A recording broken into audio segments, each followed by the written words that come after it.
The antiseptic smell hit me first. Sharp, clinical, sterile. It always did. 8 months pregnant, and I'd grown accustomed to the scent of disinfectant clinging to my clothes, my hair, my skin. The waiting room of Dr. Morrison's private clinic hummed with quiet affluence. Leather chairs that didn't creak, abstract art that probably cost more than my annual salary, and a receptionist who smiled without showing her teeth. I shifted in my seat, trying to find a position that didn't make my lower back scream. The baby, my baby, pressed against my ribs like she was already fighting for space in this world. I placed both hands on the swell of my stomach, feeling her move beneath my palms. 7 months ago, I would have been terrified. Now, I was just exhausted. Mrs. Bennett? The receptionist's voice was honeyed politeness. She'd stopped correcting her when I said it was Miss Hartley now. Divorced women made people uncomfortable, especially in places like this. Yes? I looked up, pushing a strand of dark hair behind my ear. It needed washing. Everything about me needed attention I couldn't afford to give. Dr. Morrison is running a few minutes behind. There's fresh water and tea in the corner if you'd like. I nodded, not bothering to stand. The effort seemed monumental. Instead, I reached for the magazine on the side table, something glossy about homes I'd never own and vacations I'd never take. The pages felt expensive beneath my fingertips, thick and smooth. 6 months. 6 months since I'd signed those papers in a lawyer's office that smelled like old books and broken promises.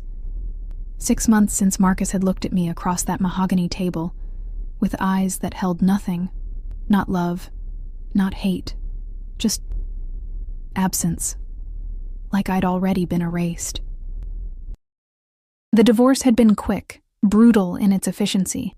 He'd wanted out, and I'd been too tired to fight, too tired to ask why, too tired to care that the man I'd married, the man I'd loved with the kind of desperate intensity that burns you from the inside out, had simply decided I wasn't enough. I'd found out about the pregnancy 2 weeks after the ink dried, 2 weeks after I'd moved into a studio apartment in a neighborhood where sirens sang me to sleep. 2 weeks after I'd started working double shifts at the diner on 5th Street, serving coffee to strangers who never looked at my face. Marcus didn't know, couldn't know. The baby was mine, my secret, my second chance, my reason to keep breathing when everything else felt like drowning. The clinic door opened, and cold air swept in from outside, carrying the scent of rain and expensive cologne. I didn't look up. Wealthy people came and went from places like this all day. Dr. Morrison catered to a specific clientele, the kind who paid cash and expected discretion.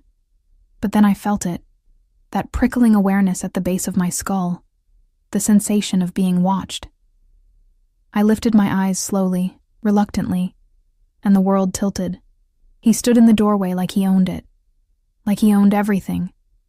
Tall, I'd forgotten how tall, with shoulders that filled his black overcoat. His dark hair was shorter than I remembered, styled with the kind of precision that spoke of expensive barbers and regular appointments.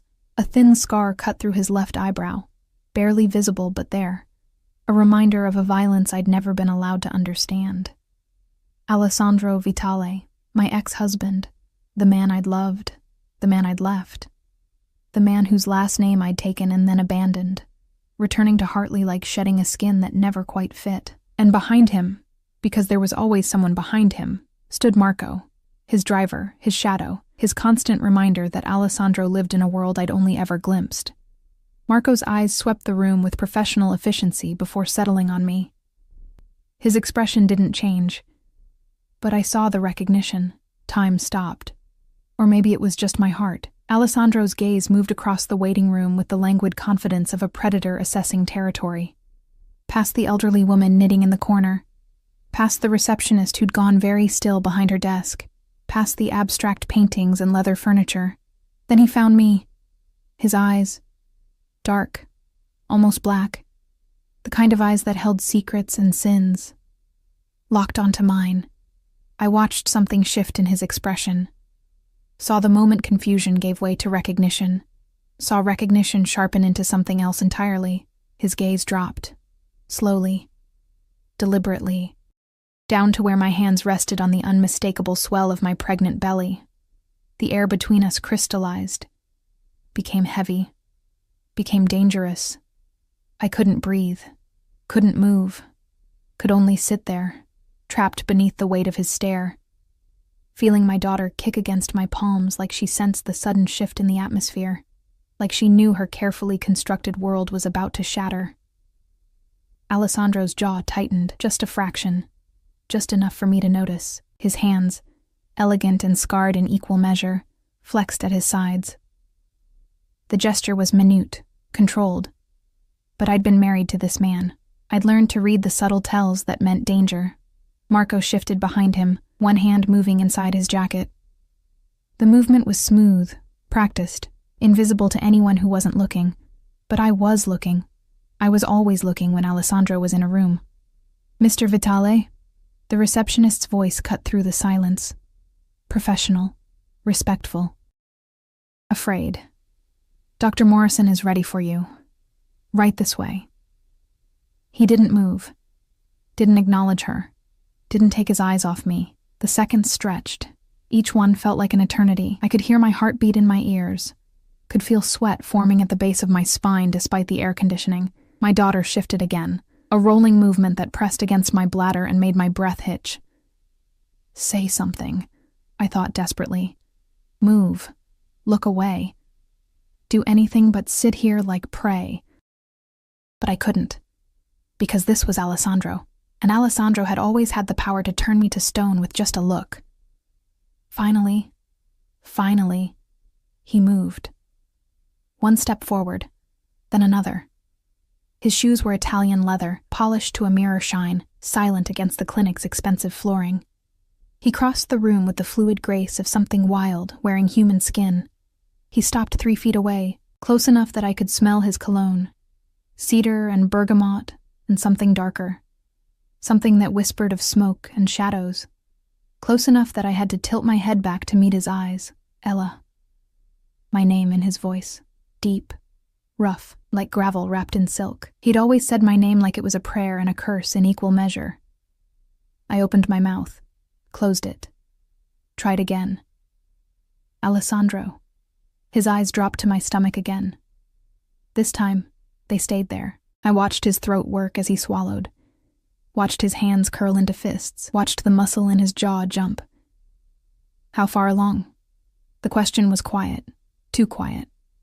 The kind of quiet that preceded storms. 8 months. The words came out barely above a whisper. Mathematics played across his face. I could see him counting backwards, calculating, understanding. Mine? The single word held universes. Hope, rage, possession.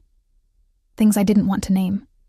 I should have protected my daughter from this world of shadows and violence that clung to Alessandro like a second skin. But I'd never been good at lying to him. I started, but he moved. Suddenly, impossibly, he was crouching before me, eye level, close enough that I could see the flecks of gold in his dark irises, close enough that his heat radiated against my skin. His hand reached out, slowly, giving me time to pull away, and settled on my stomach, palm flat, fingers spread, covering where our daughter pressed against my womb. The touch was electric, gentle, reverent, completely at odds with the dangerous tension radiating from every line of his body. "Mine," he repeated. Not a question this time, a claim, a declaration, a promise. And beneath his palm, my daughter kicked. Alessandro's eyes flew to mine, wide, shocked. Something vulnerable flickering across his features before he could lock it down. His other hand joined the first, cradling my stomach like it was made of glass. Ella. My name again, but different now. Breathless. Awed. "Ella, why didn't you tell me? We were divorced," I managed. "You didn't want—" "Don't." The word cracked like a whip. His hands tightened fractionally. "Don't tell me what I want." The baby kicked again, harder this time, and Alessandro's expression transformed. Wonder. Pure, unfiltered wonder, the kind of expression I'd never seen on his face before. "Mr. Vitale." The receptionist's voice held an edge of desperation now. Dr. Morrison is waiting. Alessandro didn't look at her, didn't look at anything but me and the child growing beneath his hands. Cancel it, he said, still not looking away, still touching me like I might disappear if he let go. Sir, I don't think. Marco. One word. One name. That was all it took. I heard Marco move, heard the receptionist's sharp intake of breath, heard the quiet murmur of voices and the unmistakable rustle of money changing hands. We're leaving, Alessandro said. His hand slid up to cup my face, thumbs brushing my cheekbones, eyes searching mine with an intensity that made my lungs forget how to work. You and me and our baby, we're leaving, right now. I have an appointment. I'll get you the best doctors in the country, the world, whatever you need. Alessandro, I can't just... Yes. He leaned closer, his forehead almost touching mine, his breath warm against my lips. You can. You will. Because that's my child, Ella, my daughter. And I have spent 6 months in hell thinking I'd lost you forever. I'm not losing you again. I'm not losing her. Do you understand? It wasn't a question. It was a vow. And God help me, I felt something crack open in my chest. Something I'd sealed shut the day I signed those divorce papers. You let me go, I whispered. The accusation hung between us. You signed the papers. You walked away. Pain flashed across his face. Raw. Real. I know. And I've regretted it every single day since. His hands trembled against my skin. Actually trembled. Let me fix this. Let me protect you. Both of you. Please. The please undid me. Alessandro Vitale didn't say please, didn't beg, didn't show weakness. But here he was, on his knees in a clinic waiting room, asking. My daughter kicked again, persistent, demanding, like she was casting her vote. Okay, I breathed. Not thinking, not planning, just feeling. Okay. Alessandro's eyes closed, just for a moment, like I'd given him something precious, something he thought he'd lost forever. When they opened again, they burned. Marco, he called, standing and pulling me up with him. His hand was gentle but unyielding on my elbow. Bring the car around. Now. Yes, sir. And just like that, my carefully controlled world dissolved. Alessandro's arm wrapped around my waist, protective, possessive, guiding me toward the door. I caught a glimpse of the receptionist's face. Pale, shocked, already reaching for her phone. The cold air hit us like a slap. Rain misted down, turning the city streets into watercolor paintings. A black Mercedes with tinted windows idled at the curb. Marco held the door open, his expression unreadable. Alessandro helped me inside like I was made of porcelain. His hands were everywhere, my back, my arm, my stomach, like he couldn't stop touching me, couldn't confirm I was real. He slid in beside me, and Marco closed the door, sealing us in leather and shadows. The car pulled away from the curb, and I watched the clinic disappear in the side mirror, watched my old life fade into rain and distance. Alessandro's hand found mine, laced our fingers together, brought my knuckles to his lips. You're mine again, he murmured against my skin. You were always mine, and now... His free hand settled on my stomach again, possessive, protective. Now, you're never leaving. It should have terrified me, should have sent me running, but all I felt was the heat of his touch and the weight of his promise, and the undeniable truth that some prisons were made of devotion instead of bars. The Mercedes moved through the city like a shadow, silent and smooth. Rain streaked the tinted windows, turning the world outside into an impressionist painting. Blurred lights, gray buildings, people reduced to shapes hurrying beneath umbrellas. Inside, the leather seats were warm, the air perfumed with that mixture of expensive car and Alessandro's cologne that made my head spin. His hand hadn't left my stomach. Not once. His palm rested there with a possessiveness that should have frightened me, but instead felt like an anchor. Like the only solid thing in a world that had just tilted sideways. Where are we going? My voice sounded strange in the quiet cabin. Small, uncertain, home. His thumb traced circles over the fabric of my dress. Slow, deliberate. each rotation sending sparks up my spine. I have a home. His jaw tightened. I watched the muscle jump beneath the stubble that shadowed his face. Not anymore. You can't just... Ella. He turned to face me fully, and the intensity in his eyes stole whatever protest I'd been forming. You're 8 months pregnant with my child. You've been living God knows where, doing God knows what, without me. Without protection, without resources. His other hand came up to cup my face, forcing me to meet his gaze. Those days are over. Do you understand?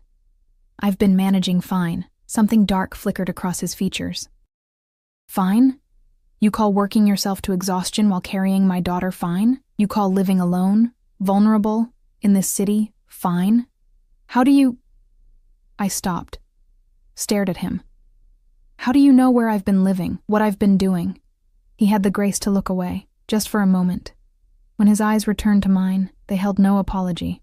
I've always known where you were, Ella, every single day since you left. The words hit me like ice water. You've been watching me? Protecting you. His correction was immediate, sharp. There's a difference. That's not... I pushed at his chest, trying to create space, but his arm around my waist tightened. Not painfully, just enough to keep me close. That's not okay, Alessandro. You can't just spy on people. I can when they're mine. No hesitation, no doubt. Just absolute certainty that made my breath catch. I'm not yours. Not anymore. We're divorced, remember? His laugh was bitter, dark. A piece of paper doesn't change what you are to me. What you've always been. His forehead dropped to touch mine. You think I could just let you go? Just stop caring whether you were safe? Whether you were eating? Whether you were... His hand on my stomach pressed more firmly. Whether you were carrying this? You signed the papers, I whispered. The accusation tasted like ash. You let me walk away. I thought I was doing the right thing. His voice cracked. Actually cracked. Alessandro Vitale, who I'd never seen show weakness, who moved through the world like violence wrapped in expensive suits, sounded broken. I thought I was protecting you. From me. From my world. From everything I touch that turns to poison. Then why? Because I was wrong. He pulled back just enough to look at me. Really look at me. Because 6 months without you has been hell. Because I wake up reaching for you and find nothing. Because I see your face in every crowd and it's never you. Because... He stopped, swallowed hard. Because I love you. I've always loved you. And finding out you're carrying my child, that you've been going through this alone. His hands trembled again. I can't. I won't. Not anymore. The car turned, and I felt the change in road texture, smoother, quieter. We were heading into the part of the city where money whispered instead of shouted, where buildings had doormen and security cameras hidden in tasteful architectural details. Alessandro, this is insane. You can't just kidnap me. I'm not kidnapping you. His thumb brushed my cheekbone. I'm bringing you home. There's a difference. Against my will. Is it? He leaned closer. His lips brushed my temple, feather-light, devastating. Against your will, Ella, because your pulse is racing, your pupils are dilated, and you haven't actually tried to leave. He was right. Damn him, he was right. I should have been fighting, screaming, demanding Marco stop the car.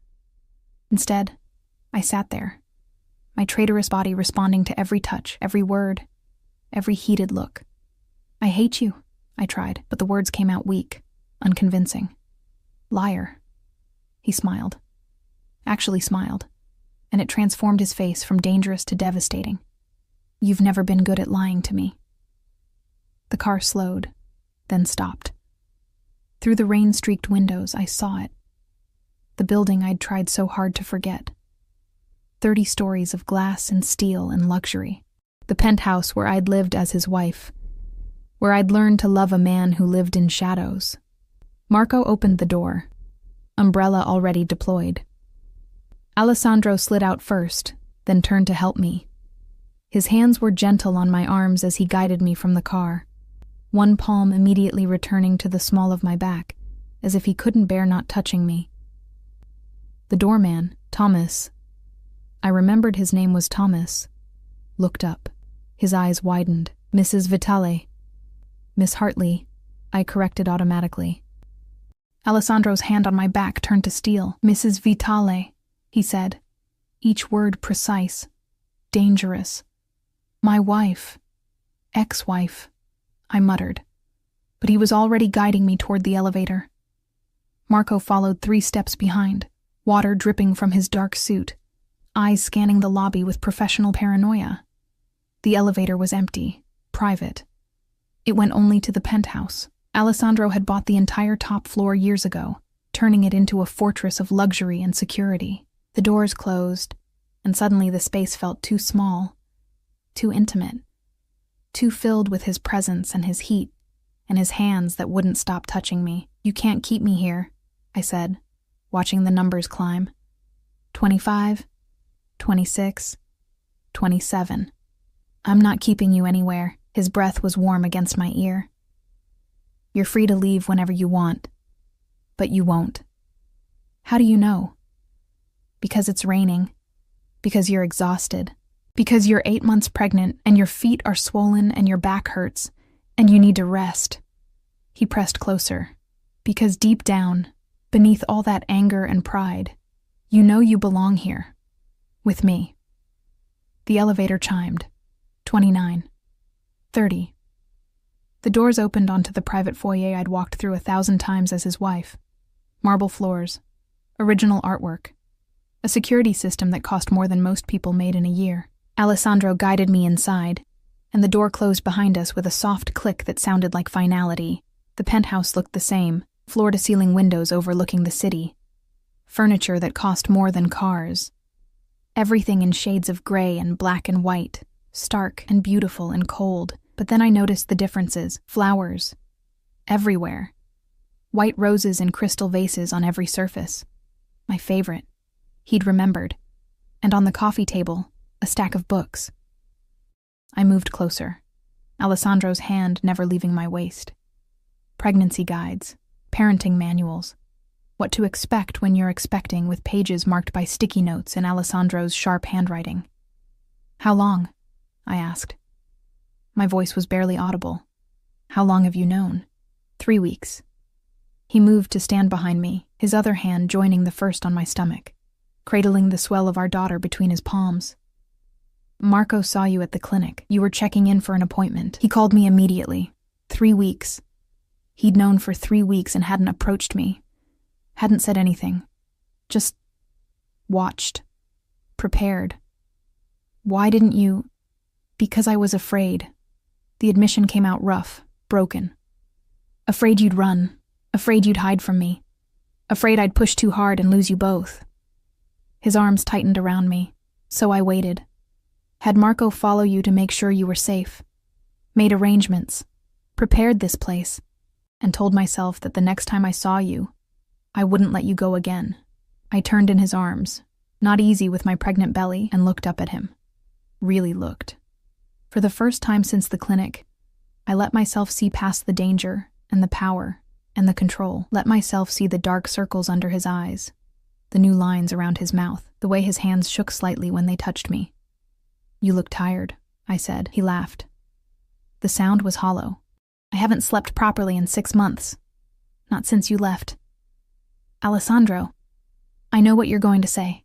His thumb traced my lower lip, that this is too much, too fast, too intense, that I should give you space, time. Let you make your own choices. He leaned down until his forehead touched mine. But I can't, Ella. I've tried. God knows I've tried. But you're here now, carrying my child, and every instinct I have is screaming at me to protect you, to keep you close, to make sure nothing in this world can hurt you. That's not healthy, I whispered. I never claimed to be healthy. His smile was sharp, self-aware. I'm a lot of things, Amore, but healthy isn't one of them, especially when it comes to you. The baby kicked. Hard. Right where his hands rested, his eyes widened. That same wonder I'd seen at the clinic transforming his features. Does it hurt? He asked. when she moves like that? Sometimes. Mostly it's just strange, like having someone else living inside you. She's strong. Pride colored his voice, just like her mother. How do you know it's a girl? His smile turned secretive. I know everything about you, Ella, including the fact that you had a gender reveal ultrasound 2 weeks ago. Pink confetti. You cried. The invasion of privacy should have enraged me. Instead, I felt something else. Something warm and dangerous spreading through my chest. You're insufferable, I said. And you're beautiful. He kissed my forehead. Soft, reverent, even more beautiful than I remembered. Pregnancy suits you. I'm huge. You're perfect. His hands roamed my stomach with a gentleness that contradicted everything I knew about him. Absolutely perfect. And she's perfect. And I'll be damned if I let either of you out of my sight again. Alessandro, you can't just... A phone buzzed. Alessandro's jaw tightened. He pulled a sleek device from his pocket, one of several, I remembered, and glanced at the screen. Whatever he saw made his expression harden. Marco, he called. His second appeared from wherever he'd been hovering. Status: the clinic receptionist made 4 calls after we left. 2 to gossip sites, 1 to her sister, 1 to an unknown number. Alessandro's hand on my stomach tightened fractionally. Handle it. Already done. The photos are contained. The gossip sites have been persuaded to drop the story. And the unknown number? Traced to a burner phone. Location downtown. We're working on identification. I felt Alessandro's entire body tense. The change was subtle but complete. The man holding me transformed from gentle lover to something else entirely. Something dangerous. Double the security, he said. His voice had gone cold, flat. The voice he used when giving orders, when dealing with threats. Full surveillance on Ella's old apartment. Track everyone who's been watching her building in the last month, and find out who owns that burner phone. Yes, sir. Marco disappeared, and Alessandro's attention returned to me. But something had shifted. His eyes were darker now, harder. What was that about? I asked. Nothing you need to worry about. Alessandro, no. He cupped my face, firm, unyielding. This is my world, Ella, the part I kept you away from, the part I divorced you to protect you from. But you're carrying my child now, and that makes you a target. Whether you like it or not, fear, cold and sharp, slice through me. What kind of target? The kind that means you don't leave this penthouse without me. The kind that means Marco or one of my men is always nearby. The kind that means... He stopped, breathed deeply. The kind that means I will kill anyone who even thinks about hurting you. He said it so calmly, so matter-of-factly, like he was discussing the weather instead of murder. You're scaring me, I whispered. Good. He pulled me closer, protective, possessive. You should be scared. This world I live in, it's not safe. It's not clean. And now that people know about you, about the baby... His arms tightened around me like a cage made of muscle and bone and desperate need. Now you're mine to protect, mine to guard, mine to keep safe no matter what it costs. This is insane. Welcome to my life, Mrs. Vitale. He kissed my temple, then my cheek, then the corner of my mouth. Each touch was a brand, a claim. You signed up for this once before. Time to remember what that means. The first night back in Alessandro's penthouse, I didn't sleep. How could I? The bed was too soft, too familiar, too filled with memories of nights when his body curved around mine like a shield. The sheets smelled like him, that intoxicating mixture of cedar and bergamot that had haunted me for 6 months. And every time I closed my eyes, I felt his hands on my stomach, heard his voice promising to protect me, saw that dangerous intensity in his dark eyes. Around 3 a.m, I gave up. My daughter was awake anyway, performing acrobatics against my ribs, like she was training for some kind of in utero Olympics. I pushed myself up, an ungraceful maneuver that involved rolling sideways and using my arms for leverage, and padded out of the bedroom. The penthouse was dark except for the city lights filtering through the floor-to-ceiling windows. 30 stories below, the world moved in streams of red and white, taillights and headlights painting rivers through the rain-slicked streets. From up here, Everything looked small, manageable, safe. I knew better. Can't sleep? I jumped, hand flying to my chest. Alessandro stood in the doorway of his office, backlit by the glow of multiple computer screens. He'd changed from his expensive suit into black pants and a white shirt with the sleeves rolled up, exposing forearms corded with muscle and decorated with scars I'd traced 100 times with my fingertips. "You scared me," I breathed. "I'm sorry." He moved toward me with that predatory grace that always made my pulse quicken. "I heard you moving around, wanted to make sure you were all right." "I'm fine. Just restless." His eyes dropped to my stomach. They always dropped to my stomach now, like he couldn't help himself, and softened. "She's active tonight?" "Apparently she's nocturnal." A smile ghosted across his lips. Genuine. Warm, the kind of smile I'd fallen in love with before I understood what loving Alessandro Vitale really meant. "Takes after her father." He closed the distance between us and, without asking permission, placed both hands on the swell of my belly. The touch was becoming familiar again. Natural. Like his hands belonged there. Our daughter kicked against his palms, and his smile widened. "Strong," he murmured. "Definitely takes after her father." "Stubborn," I countered. "Definitely takes after her father." He laughed. Actually laughed. And the sound warmed something in my chest I'd thought frozen. His forehead dropped to touch mine. And for a moment, we just stood there in the darkness, connected by our daughter's movements between us. "Come here," he said finally, taking my hand. "I want to show you something." He led me down the hallway to a door I'd assumed was still the guest room. But when he opened it, I forgot how to breathe. A nursery. Complete and perfect, and exactly what I would have designed if I'd had unlimited resources, and someone who understood me completely. The walls were painted a soft sage green, calming, gender-neutral. Exactly what I'd once told him I'd want for a baby's room during a late-night conversation I thought he'd forgotten. A white crib stood against one wall, already made up with sheets patterned with delicate woodland creatures. A rocking chair sat by the window, positioned to catch the morning light. Shelves lined with books, board books, picture books, classics I'd loved as a child. And in the corner, a mobile hung above a changing table, tiny felt stars and moons spinning slowly in the air conditioning's gentle current. "When did you—" I couldn't finish the sentence, couldn't process that he'd done this. In 3 weeks. While I'd been struggling alone in my studio apartment, trying to assemble second-hand baby furniture from online marketplaces. The day after Marco told me, his hand found the small of my back again, that constant point of contact he seemed to need. I had designers working around the clock, told them to create the perfect room for our daughter. "Alessandro, this is too much. It's not enough." He turned me to face him, his hands framing my face with a gentleness that contradicted the intensity in his eyes. "Nothing I do will ever be enough to make up for not being there these last months. For not knowing. For not protecting you. I didn't tell you. You shouldn't have had to." His thumbs traced my cheekbones. "I should have known. Should have felt it somehow. You're my wife. Ex-wife." His jaw tightened. "That changes. Tomorrow." I blinked.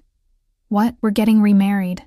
I've already made arrangements. You can't just—" I pushed at his chest, but he didn't budge. "Alessandro, you can't just decide we're getting married again. That's not how this works." "Then tell me how it works." He backed me gently against the wall, caging me in with his arms on either side of my head. Not threatening. Just present. Unavoidable. "Tell me how I'm supposed to let my pregnant wife live separately from me. Tell me how I'm supposed to sleep knowing you and our daughter aren't protected. Tell me," his voice cracked. "Tell me how I'm supposed to survive losing you again. You're the one who let me go. Biggest mistake of my life." He leaned closer, his breath warm against my lips. "One I'm not repeating. You're mine, Ella. You've always been mine. And that baby you're carrying, she's mine too. My family. My responsibility. My everything. This is crazy. Yes." No hesitation. No denial. "I'm crazy about you. Crazy protective. Crazy obsessed. I've always been crazy when it comes to you." His hand slid down to rest on my stomach again. "But now there's her to think about, and I promise you, Amore, I will burn this entire city down before I let anything happen to either of you." The scariest part was that I believed him. "I need time," I whispered, "to think, to process all of this." "You have until tomorrow afternoon, Alessandro. Non-negotiable." He kissed my forehead, soft, final. "We're doing this right, legal, binding, unbreakable. You'll have my name again, my protection, my resources, everything that's mine becomes yours." "I don't want your money." "I know." His smile was tender, devastating.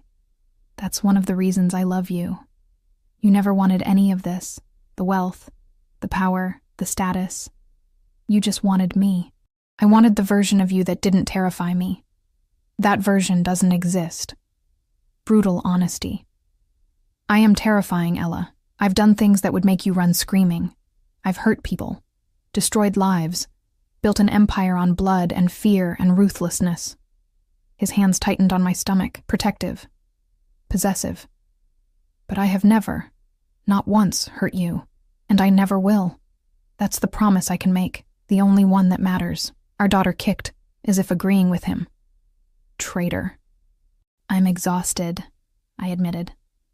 The adrenaline from the last 12 hours was wearing off, leaving me hollow and shaky. "Then let me take care of you." He scooped me up, actually picked me up like I weighed nothing despite my pregnant belly, and carried me back to the bedroom. The gesture should have been ridiculous.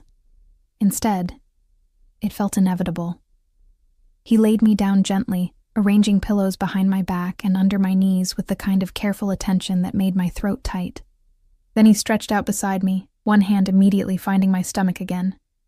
"Sleep," he commanded softly. "I'll watch over you both. You need to sleep too." "I will. Later. Right now." His thumb traced circles over where our daughter pressed against my womb. "Right now, I just want to feel her move, want to memorize this, make up for all the moments I missed." I should have sent him away, should have maintained boundaries, should have protected my heart from falling back into the trap of loving Alessandro Vitale, but I was tired, so tired, and his warmth was seeping into me, his presence making me feel safer than I had in months, and my traitorous body was already relaxing into the familiar comfort of having him near. "Just tonight," I murmured, eyes drifting closed. "Every night," he corrected. His lips brushed my temple. "For the rest of our lives." I wanted to argue, wanted to fight. But sleep pulled me under, and the last thing I felt was Alessandro's hand on my stomach and his whispered promise in Italian. Words I'd learned during our marriage, words that meant mine, always mine, forever mine. Morning came with sunlight and the smell of coffee. I blinked awake slowly, disoriented. The bed was empty beside me, but I could hear movement in the other room. Voices. Alessandro's deep rumble and Marco's quieter responses. I pushed myself up, wincing at the stiffness in my back. Pregnancy at 8 months was a special kind of torture. Everything hurt, nothing fit, and I had to pee constantly. I shuffled to the bathroom, caught sight of myself in the mirror, and grimaced. My hair was a disaster. My face was puffy. The dress I'd fallen asleep in was wrinkled beyond salvation. When I emerged, Alessandro was waiting. He'd showered and changed into fresh clothes. Charcoal pants and a black shirt that probably cost more than my monthly rent. He looked perfect. Dangerous. Mine. "No. Not mine. Not anymore. Good morning." He crossed to me immediately, hands reaching for my stomach like a compass finding north. "How did you sleep?" "Better than I have in months," I admitted reluctantly. Satisfaction gleamed in his eyes. "Good. I've had breakfast prepared. Come." He guided me to the dining room, where the table was laden with enough food to feed an army. Fresh fruit, pastries, eggs prepared 3 different ways, toast, juice, coffee, decaf, I noted. He'd remembered. "This is too much," I said. "You need to eat. For her." His hand hadn't left my lower back, that constant proprietary touch that was becoming normal again. "Sit. I'll fix you a plate." "I can fix my own plate. I know you can." He pulled out a chair, waiting. Humor me. There was something in his voice, something vulnerable beneath the command. So I sat and watched as he filled a plate with careful attention to nutrition and variety, remembering what I liked, what made me nauseous, what I craved. He set it before me and took the seat beside mine, close enough that our thighs touched, close enough that I could feel his heat. His attention never wavered from me as I ate, dark eyes tracking every bite like he was memorizing it. "Stop staring," I said around a mouthful of scrambled eggs. "Can't help it." His hand found my knee under the table. "Squeeze gently. I've missed watching you do ordinary things. Eating, reading, existing. That's creepy." "I know. No shame, no apology. I've been told I'm obsessive when it comes to you. Apparently divorce doesn't cure that. Apparently not." Marco appeared in the doorway, expression neutral, but tension evident in the set of his shoulders. "Sir, we have a situation." Alessandro's entire demeanor changed. The gentle lover vanished, replaced by something cold and lethal. "What kind of situation?" Someone's been asking questions about Mrs. Vitale, about the pregnancy. I felt Alessandro's hand on my knee turn to stone. "Who?" "We're still investigating, but they've been persistent, professional. They know things they shouldn't." "Like what?" Marco's eyes flicked to me, then back to Alessandro. "Like where she's been living, where she works, her doctor's appointments." Ice flooded my veins. "Someone's been following me?" "Following, photographing, documenting." And Marco's voice was carefully neutral. "For at least 2 months. 2 months, before Alessandro even knew about the pregnancy. Someone else had been watching me, tracking me, building a file on my life." Alessandro stood so abruptly his chair scraped against the floor. "I want names. I want locations. I want every piece of information we have on whoever is doing this." His voice was deadly calm, the kind of calm that preceded violence. "And I want it within the hour. Already working on it." Marco nodded once and disappeared. I stared at my half-eaten breakfast, suddenly nauseous. "Alessandro, what's happening?" He was beside me in an instant, crouching so we were eye level. His hands framed my face, forcing me to look at him. "Nothing you need to worry about. I'm handling it. Someone's been stalking me for 2 months and you want me not to worry? They won't get near you again. Stone-cold certainty. I promise you that. Whoever they are, whatever they want, they're done. Finished. I'll make sure of it." "How?" His smile was sharp, dangerous. Nothing warm or gentle about it. "You don't want to know the answer to that question, amore." He was right. I didn't. But as I sat there in his penthouse, surrounded by luxury and protection, and the suffocating weight of his obsession, I realized something terrifying. I was trapped. Not by bars or chains or locked doors. Trapped by my own heart, by the daughter growing inside me who kicked whenever he spoke. By the part of me that felt safer in his dangerous arms than I ever had alone. Alessandro Vitale had let me go once. I'd thought I'd escaped, but looking at him now, at the possessive intensity in his eyes, the protective fury radiating from every line of his body, the absolute certainty that I belonged to him, I understood the truth. He'd never really let me go at all.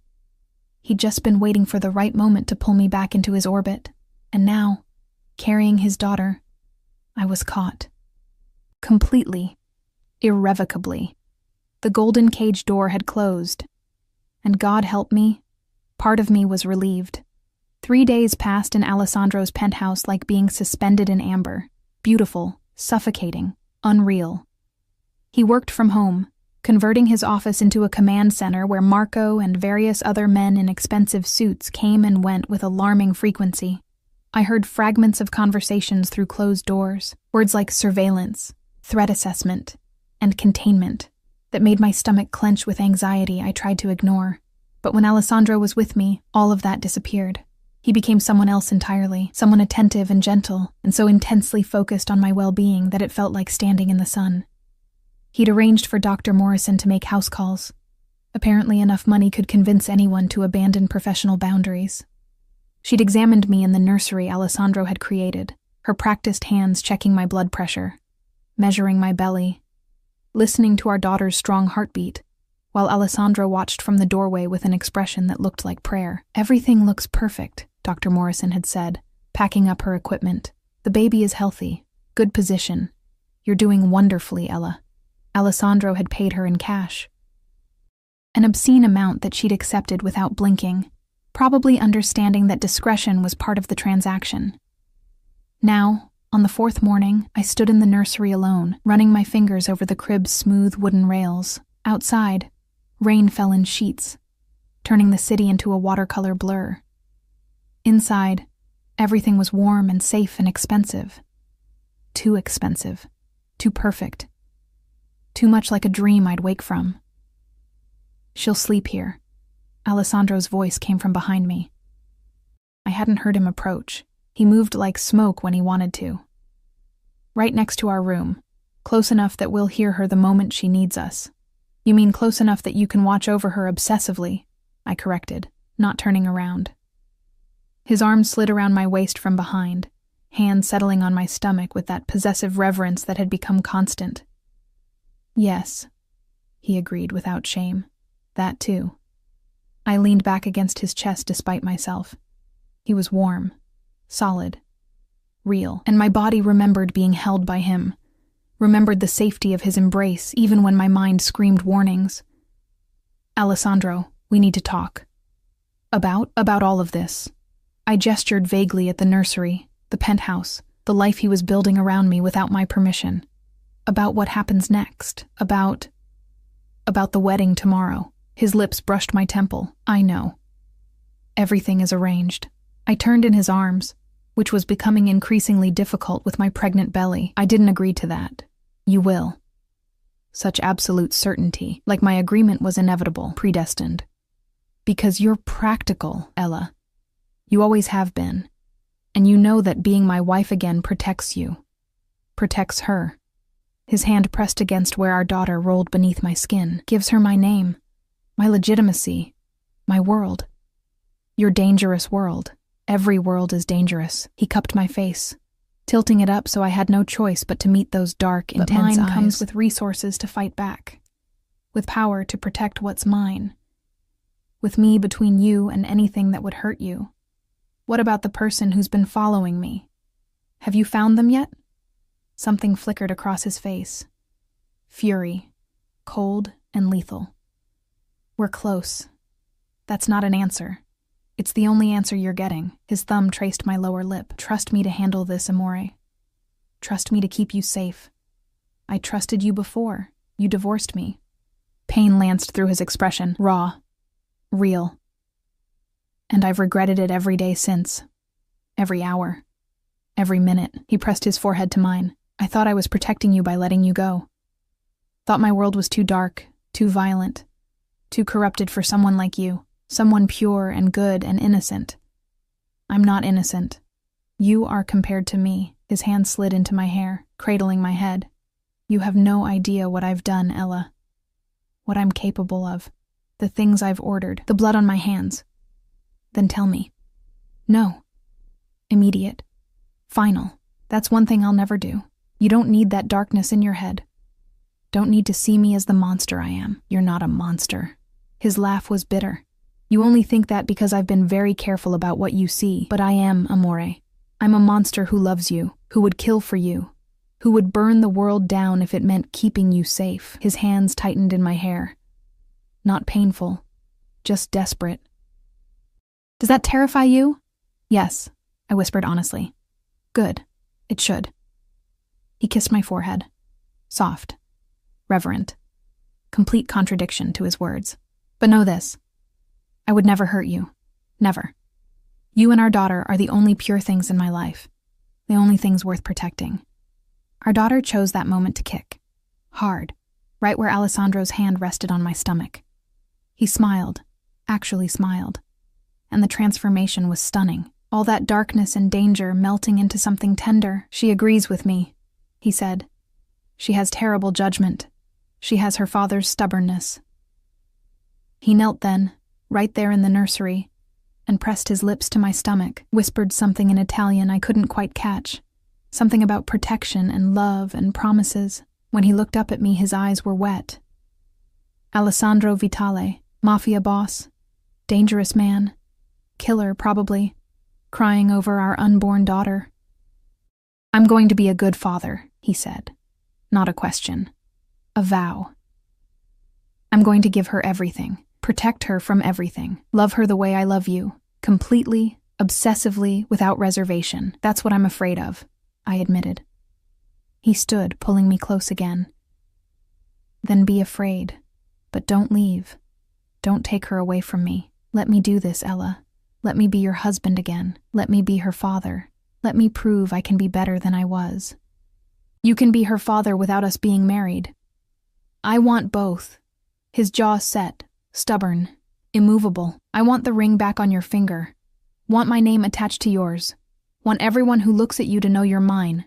Protected. Untouchable." "That's not romantic, Alessandro. That's possessive." "I know. No apology. I've never claimed to be romantic. I'm possessive and jealous and probably a little bit insane when it comes to you, but I'm also devoted, loyal, completely yours in ways that would terrify most people." He leaned down, lips brushing mine. Not quite kissing, just present. "Tomorrow you're marrying me, and this time, I'm never signing divorce papers. Never letting you walk away. Never making the mistake of thinking I can survive without you." Before I could respond, Marco appeared in the doorway. His expression was carefully neutral, but I'd learned to read the subtle signs. The tension in his shoulders. The way his hand rested inside his jacket where I knew he kept a gun. "Sir, we found him." Alessandro's entire body went rigid. "Where?" "Downtown, warehouse district. He's been staying in a room above a pawn shop. We have eyes on the location. Equipment? Professional-grade surveillance, multiple cameras, files on Mrs. Vitale going back 4 months." Marco's eyes flicked to me, then away. "And others." "Others?" I asked. My voice sounded thin, afraid. Alessandro's hand on my back pressed more firmly. Protective. "How many others?" "6 that we've identified so far. All women, all pregnant, all," Marco hesitated, "all connected to families in our world." The room spun. I grabbed Alessandro's arm for balance, and he immediately wrapped himself around me, supporting my weight. "He's targeting pregnant women?" I managed. "Appears so." Marco's voice was professionally calm. Like he discussed sociopaths targeting vulnerable women every day. Maybe he did. "We're still piecing together his endgame." "I want him." Alessandro's voice had gone flat, empty, the kind of empty that preceded violence. Alive, contained, ready for interrogation within the hour. Already in motion. And the others? The other women? "We're reaching out to their families now, warning them, offering protection." Alessandro nodded once. Marco disappeared. And I stood there in my beautiful nursery, surrounded by expensive furniture and woodland creature mobiles, realizing that the danger wasn't some abstract concept. It was real.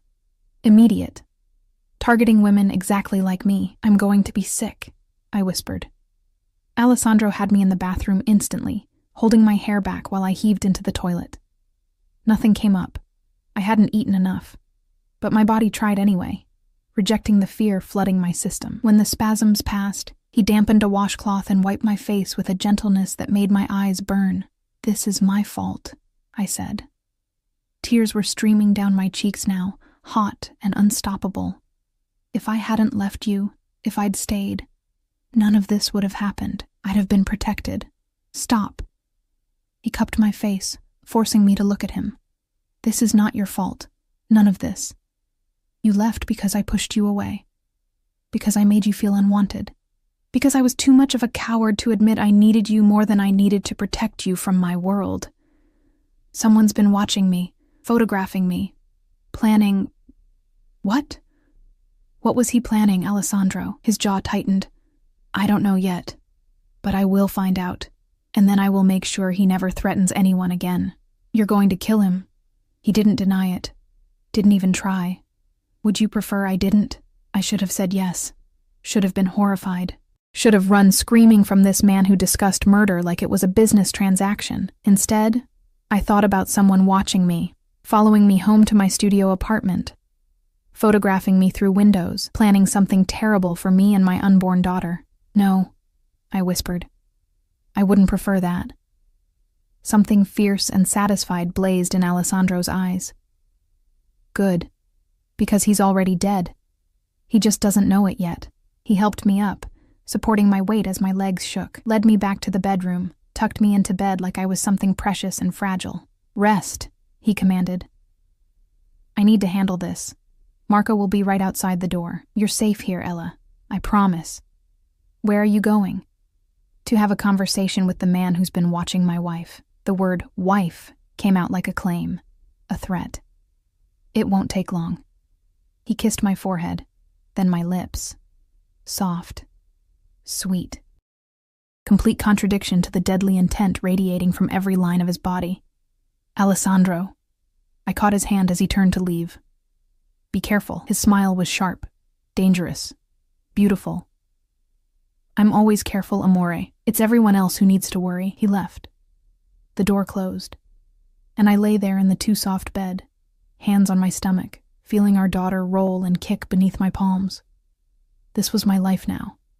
Luxury and danger, protection and violence. A man who loved me enough to kill for me without hesitation. Tomorrow I would marry him, would take his name again, would bind myself to him legally, permanently, irrevocably. And the terrifying part? I wanted to. Not because he was forcing me, not because I was trapped, but because somewhere in the last 4 days, I'd remembered what it felt like to be loved by Alessandro Vitale. Completely, obsessively, with an intensity that bordered on madness. I'd remembered what it felt like to be chosen, protected, cherished. I'd remembered that I loved him too, had never stopped loving him, even when I signed those divorce papers. Even when I convinced myself I was better off alone. My daughter kicked again, and I smiled through my tears. Your father is insane, I whispered to her. Possessive and jealous and probably dangerous, but he loves us. And maybe that's enough. Hours passed. The rain stopped. The city lights came on, turning the world outside into a constellation of artificial stars. Alessandro returned as darkness fell. I heard him before I saw him, heard the water running in the bathroom, the rustle of clothes being changed. When he finally came to bed, he smelled like soap and his expensive cologne, but underneath, something else. Something metallic and wrong, blood. He smelled like blood. He slid in beside me carefully, like he was afraid of waking me. But I was already awake, had been awake for hours. Did you kill him? I asked the darkness. A long pause. Then, not yet, but I will. After I know everything. Will you tell me what you learn? No. His hand found my stomach, that constant anchor point. You don't need that in your head. Don't need to know what he planned, what he wanted. I'm not fragile. I know. He pulled me closer, careful of my belly. But you're mine to protect, and part of protecting you means keeping the darkness away. Even when it's my darkness, I should have argued. Should have demanded the truth. Should have insisted on being treated like an equal instead of something breakable. Instead, I turned in his arms and kissed him. It was our first real kiss since I'd left. Not the gentle brushes he'd been giving me, not the careful pecks, but a real kiss, deep, desperate, full of 6 months of loneliness and longing and love I'd tried so hard to bury. He groaned against my mouth, his hands tangling in my hair, his body pressing against mine as much as my pregnant belly allowed. When we finally broke apart, we were both breathing hard. Tomorrow, he whispered against my lips. Tomorrow you're mine again, legally, permanently, forever. Forever is a long time. Not long enough. He kissed me again, softer this time, sweeter. Not nearly long enough for everything I want to do with you. I fell asleep in his arms, listening to his heartbeat, feeling our daughter move between us. And for the first time in 6 months, I felt safe. Tomorrow, I would marry a monster, but he was my monster, and that made all the difference. The morning of my wedding, again, dawned clear and bright. Sunlight streamed through the floor-to-ceiling windows, painting everything gold. I woke to find Alessandro already gone, his side of the bed cold, but a note left on his pillow in his sharp, precise handwriting.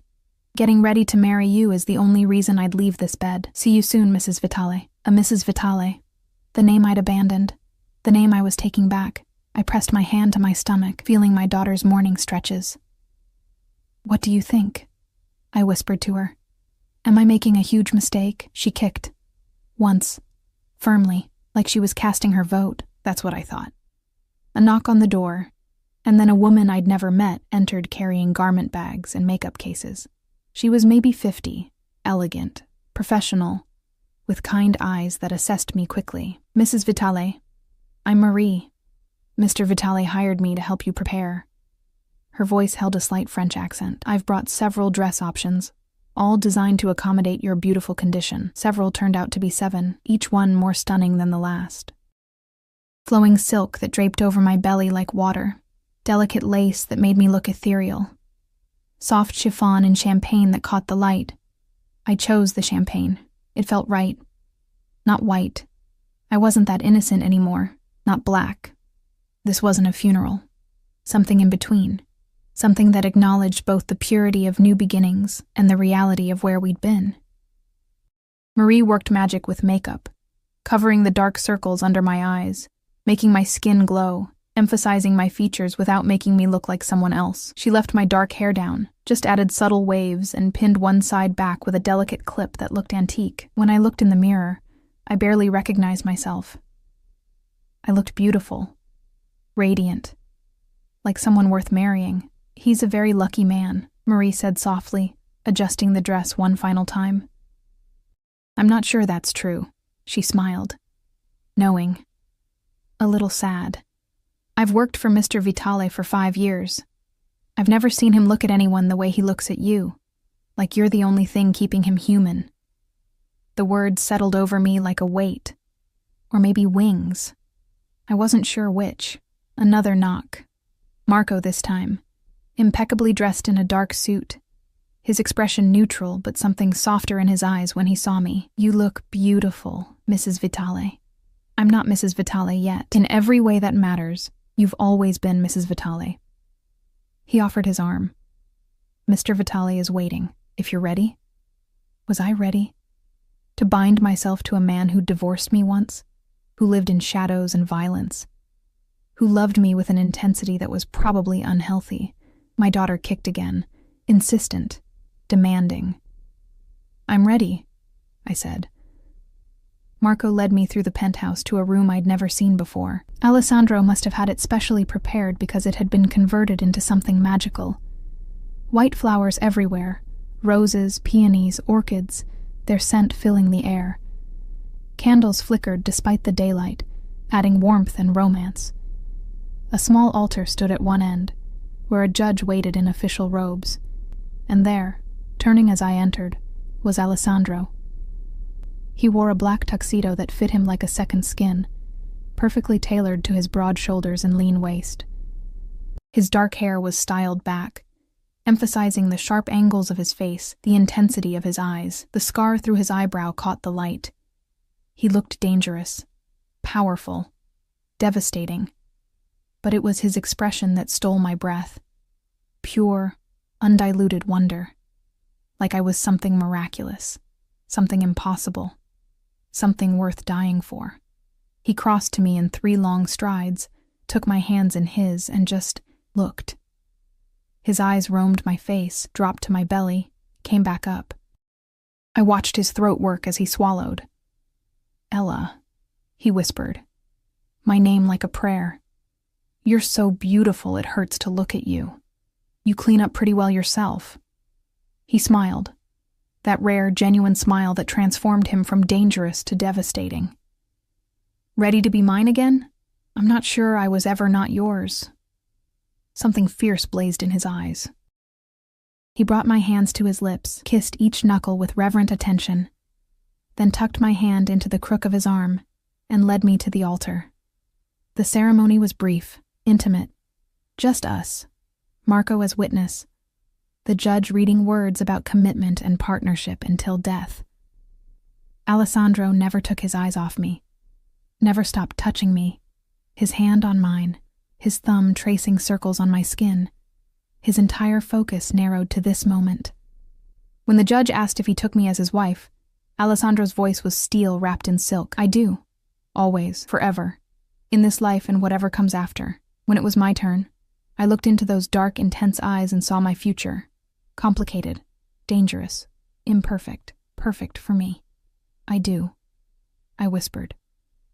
Alessandro's hands trembled as he slid the ring onto my finger, not the one from our first marriage. Something new.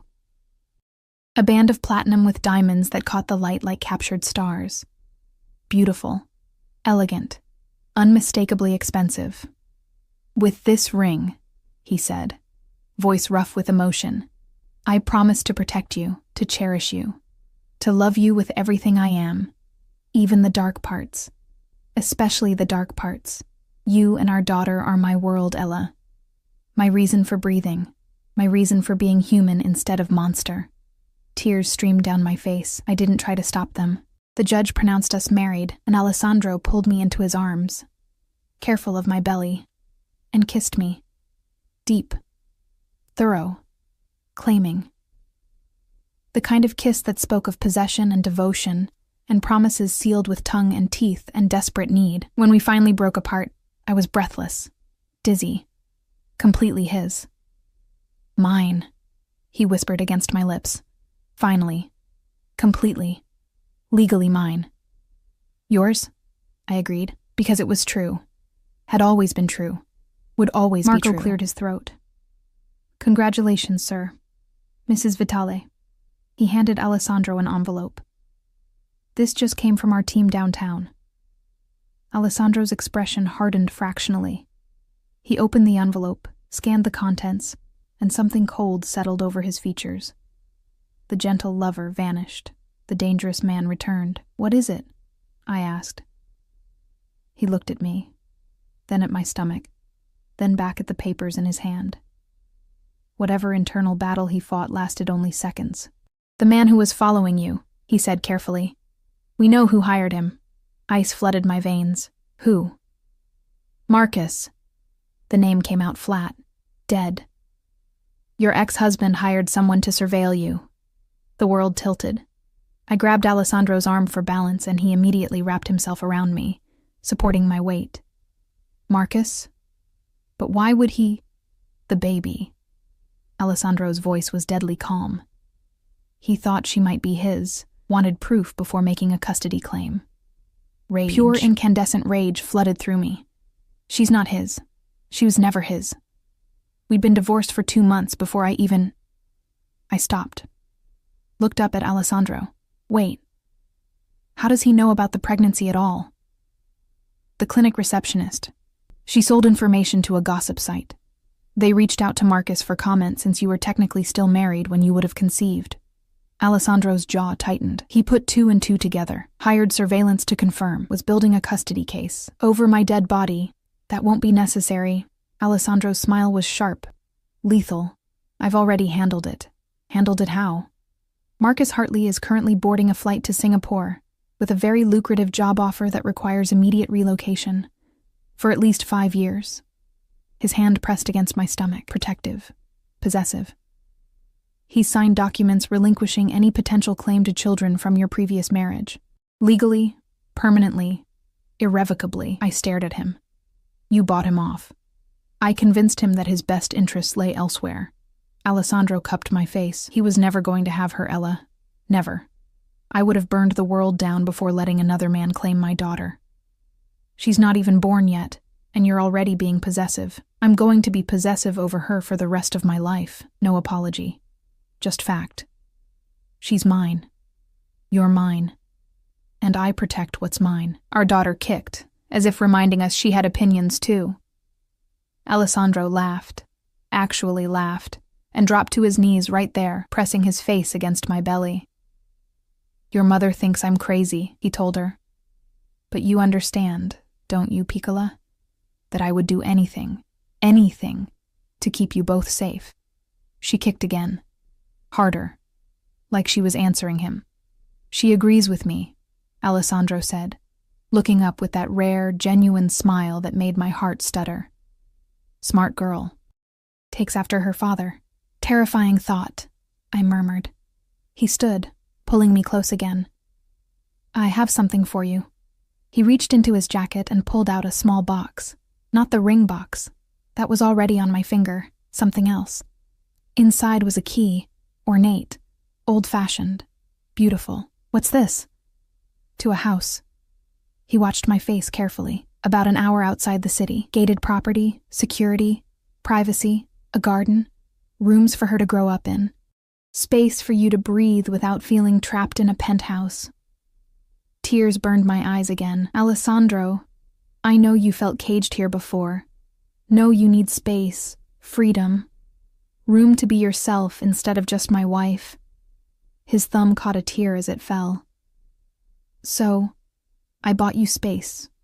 A place that's yours, where you can raise our daughter, where you can be happy. You bought me a house. I bought us a home. He kissed my forehead, because I'm done making the mistakes I made before. Done pushing you away to protect you. Done thinking I know what's best without asking what you need. His forehead dropped to touch mine. I love you, Ella, and I'm going to spend the rest of my life proving it. Every single day, even when you're sick of me. Even when I'm overprotective, even when my world gets dark and dangerous, and you wish you'd married someone normal. I don't want normal, I whispered. I want you. The kiss he gave me then was different from all the others. Softer. Sweeter. Full of promise instead of possession. Full of partnership instead of control. When we broke apart, he rested his hand on my stomach one more time. Thank you. He said quietly, for giving me this, for giving me her, for giving me another chance to get this right. Don't make me regret it. I won't. Steel wrapped in silk, a vow, a promise. I swear on everything I am, everything I have, I won't. 2 weeks later, I stood in the garden of our new home, feeling the sun on my face and my daughter's movements beneath my palms. The house was beautiful, modern but warm, spacious but intimate, exactly what I would have chosen if I'd had unlimited resources and someone who understood me completely. Alessandro had been true to his word. He worked from a home office, refusing to leave me for more than a few hours at a time. He attended every doctor's appointment, read every pregnancy book, prepared the nursery with meticulous attention to detail. He was there when I couldn't sleep, when my back ached, when I craved strange foods at midnight. He was there. Constantly. Completely. Sometimes overwhelmingly, but he was also gentle, patient. Understanding when I needed space. Backing off when I asked. Learning to love without consuming. Marco had found us in the garden one afternoon, his expression carefully neutral as always. The surveillance equipment has been destroyed, he reported. All files deleted. The man responsible has been dealt with. He paused. Permanently. Alessandro had simply nodded, no elaboration, no details. Just acceptance that some problems were solved with violence. I should have been horrified, should have questioned what permanently meant. Instead, I felt relief, and maybe that made me a monster too. Now, as I stood in the garden feeling the first real contractions ripple through me, I called for Alessandro, not panicked, just certain. It's time, I said when he appeared, instantly alert. His eyes went wide, then focused, then determined. Within minutes, we were in the car. Marco driving, Alessandro beside me in the back, holding my hand, timing contractions, murmuring reassurances in Italian and English. The hospital was a private facility, top tier, where Alessandro had apparently made arrangements weeks ago. They were expecting us, had a suite prepared, had the best obstetrician in the state on call. Labor was long, painful, exhausting. But Alessandro never left my side. Not when I cursed him. Not when I cried. Not when I screamed that I hated him, and this was all his fault. He just held my hand and told me I was strong, told me I could do this, told me our daughter was almost here. And then she was. Small. Perfect. screaming her fury at the world with impressive volume for someone who weighed barely 7 pounds. The nurse placed her on my chest, and I looked down at her tiny face, Alessandro's eyes, my nose, a shock of dark hair, and felt my heart crack open completely. "She's perfect," I whispered. "She's ours." Alessandro's voice was thick with emotion. His hand settled on our daughter's head, careful and reverent. Completely, absolutely ours. They took her to clean and measure while the doctor finished with me. When they brought her back, swaddled and calm, Alessandro reached for her with shaking hands. I watched him hold our daughter for the first time, watched his expression transform into something I'd never seen before. Pure, unguarded love, wonder, awe, fear. "Hello, Piccola," he whispered to her. "I'm your father, and I promise you, I swear to you, nothing in this world will ever hurt you. Not while I'm alive. Not ever."